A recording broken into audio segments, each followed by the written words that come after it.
stuck mode.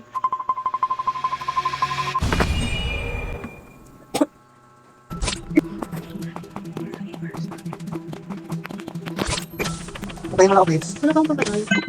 Oh, sibilyan ako. Okay lang yan. Tara, sama tayo. Sama tayo, tara. May ER ako. Sakad dyan ako. Ah, sige, tara. Waiting na yung ano. Yung number 7. Hoy, 7, tatas siya eh. Tara, 7. Ay, Mag-ER sibilyan ako. ako ng tao. Mag-ER ako, tara. Samahan mo ako. Okay. Huwag mo papatay na. Check mo ka ako. Wala ko. Diba? Ayan. Magtatas ako eh. Guys, killer siya na nakikita ko. Killer siya. Guys, killer siya kahit wala pang namatay. Eh, meron na pala. Killer siya, nakita ko basta killer. Basta ako nasa CCTV lang kung pinapanood ko kung sino yung killer. Nandun lang ako sa may power room. Tapos may sana yung task ko dun. Aalis na ako. Tapos, si number 9, hindi ko balo. Sure na si 7. Sure na si 7. Magtatas lang ako. Nagtatas lang ako sa may lookout. Bakit si 7? Nag-spawn kasi ako sa may arcade yata yun. Tapos nagpunta akong bar. Nandun siya. Nagpapapatay nga siya sa akin kasi civilian siya. Tapos sinamahan niya akong mag-body scan sa ER.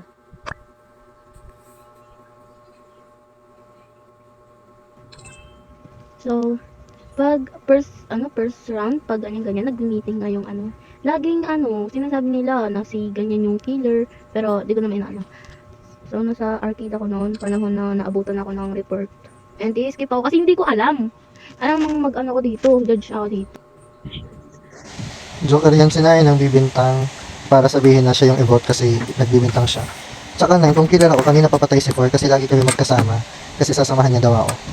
Wala ba kayong awa? Sibilyan na lang yung tao pag bibintangan nyo pa. Snipe nyo na ako, ayoko na ng rule na to. Please.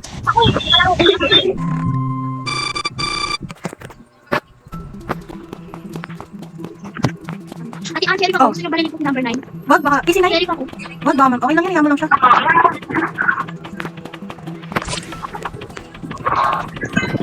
Ate, gusto mo ba tayo? Sheriff ako. Wag. May ER ako. May ER ako. Tignan nyo. O, diba? Blue team ako. Ako ate, sheriff. Patay mo nga ako ng sheriff ka. Wag. Patay mo nga ako. Mamaya mamatay kayong dalawa. Wag. Wag.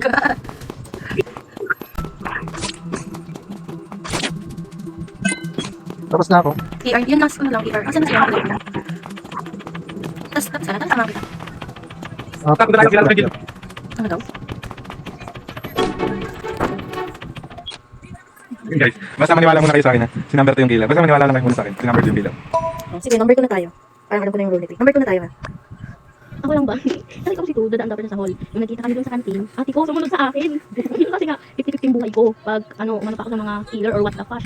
And, umalis ako doon sa kantin kung nasaan siya. Sumunod naman siya hanggang, yung security room. Tapos di na ako sinundan. Hinala ko si Ten kasi sinusundan ako. Asa patay ng puta. Last ko na nakita si Ten kasama si Juan. Tsaka si Tu. Sa camera ba yun? Basta yun. Kung si 2 killer, si 1, parang mahinala ako sa kanya. Ikot-ikot lang siya. Kanina, nakakita ko siya sa palabas ng power room, tapos pumunta ko ng security room. Tapos, yung pamunta naman ako sa may kitchen, nasa lubong ko na naman siya. Tapos si number 2, kanina nandun dito sa living room, sakit lang siya. Umalik din na ulit. Si number 10 kasi number 2 ang killer. Ay, 11 tsaka 2. Pero yung rule ko, hindi ako makakaboto. Sorry. Ate, kunin mo yung bag. Ate, kunin mo. Oh, wait. Wait, kung pupunta lang talaga ako sa security room yata. Pupunta lang talaga ako sa security room. Hindi na talaga kasi sinasabi. Wala, sito na yan, sito Ito na na yan. tayo. Ito na tayo. Sabi ni Pri eh. Sabi ni So Pri. guys, maniwala muna kayo sa akin si number 2 yung killer. Number tayo. Halata ka to kasi sumusunod ka, hindi ginagawa. Ayun, next snipe na.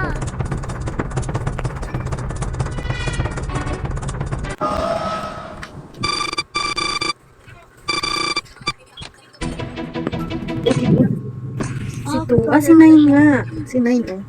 Thank you for watching